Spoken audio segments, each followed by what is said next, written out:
Hello, this is Angela with Park Rose Permaculture.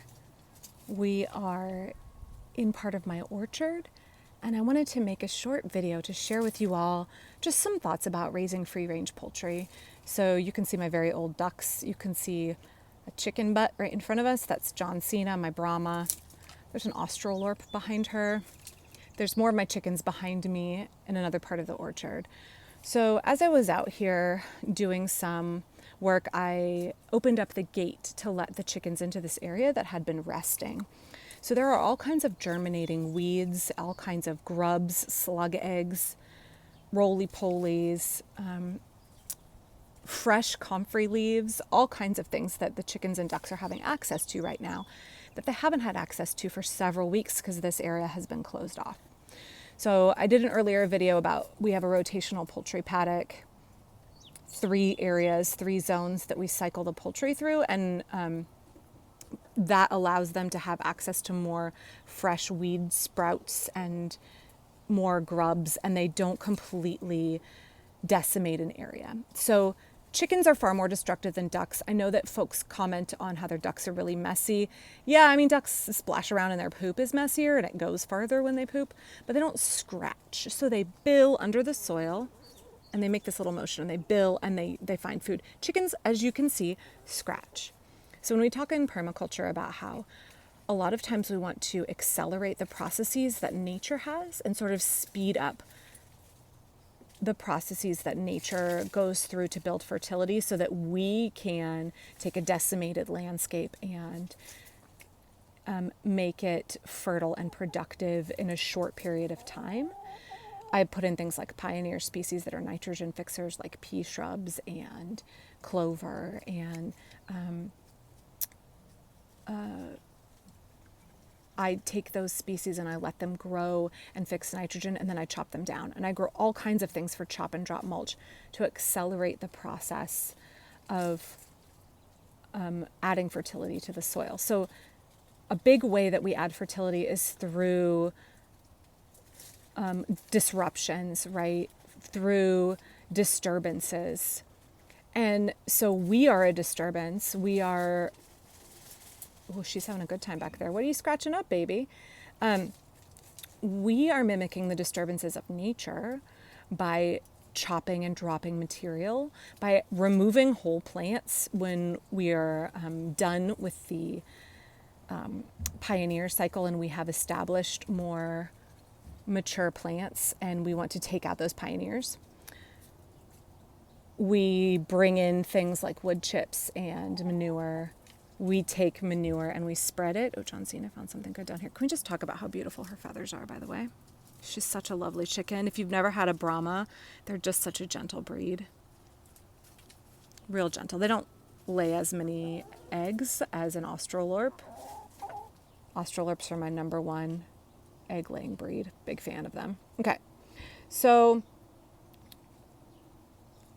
ducks and chickens are a disturbance, especially chickens, in that they scratch the same way pigs are a disturbance because they completely turn over and till the soil. Chickens scratch that top layer of the soil and they're really good at killing plants in doing that. But they're also good at turning over the soil, and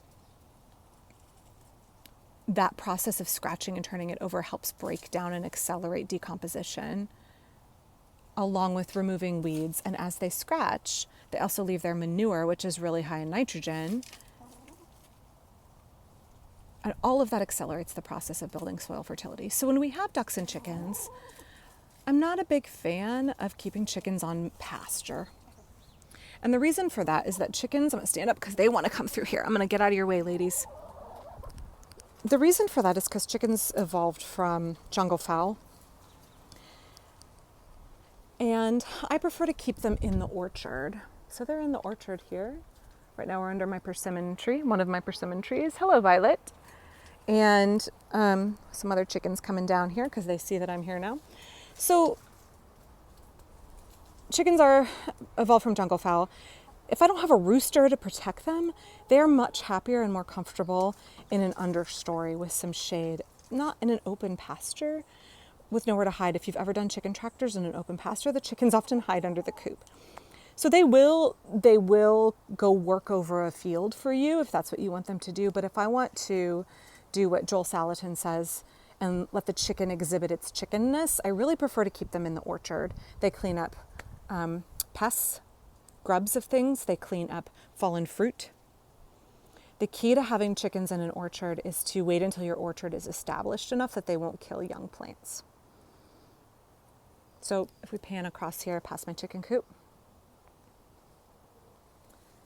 you can get a view across to the far side of the orchard. And that's the chicken's other paddock. And then to the right here is the other shape, the other part of the U. And I don't let them in around baby plants. I'm really careful to cage. Now you do have to accept, much like the understory of a forest, you're not gonna have a lot of, when you think of a fruit guild, in an orchard that you let chickens live and thrive in, it's hard to grow those lower level herbaceous plants because there's so much disturbance from the chickens. So you need to think about altering your guilds a little bit to work in the animals that you're adding. Pan back over here. So the key here, so that they don't decimate everything, is that they're allowed in here for a few weeks when they've cleaned up all of the slugs in particular and grubs and weed seeds and sprouting weeds and done the work I've wanted them to do. I'll come through and do another round of chop and drop, and then I'll kick them out of here and I'll let this area rest and recuperate. So I hope that this helped y'all get a little glimpse of how we run our chickens and our ducks and how I let them live a happy, free life where they get to exhibit their natural evolutionary behaviors and live how they are most happy, and how I get them to do a lot of work for me, right? All right, if you enjoyed this video, please give it a like. If you want to see more about chicken keeping and duck keeping in the city, please let me know. I know my eldest child is mostly in charge of the chickens and ducks. We started getting them because of her. She was the one who wanted them, so we got them when she was 6. And she has far more experience and more detailed interaction with the poultry than I do, and she would love to make a video for y'all. All right, I'm going to get back to work. I'll be back with another video tomorrow. Thanks.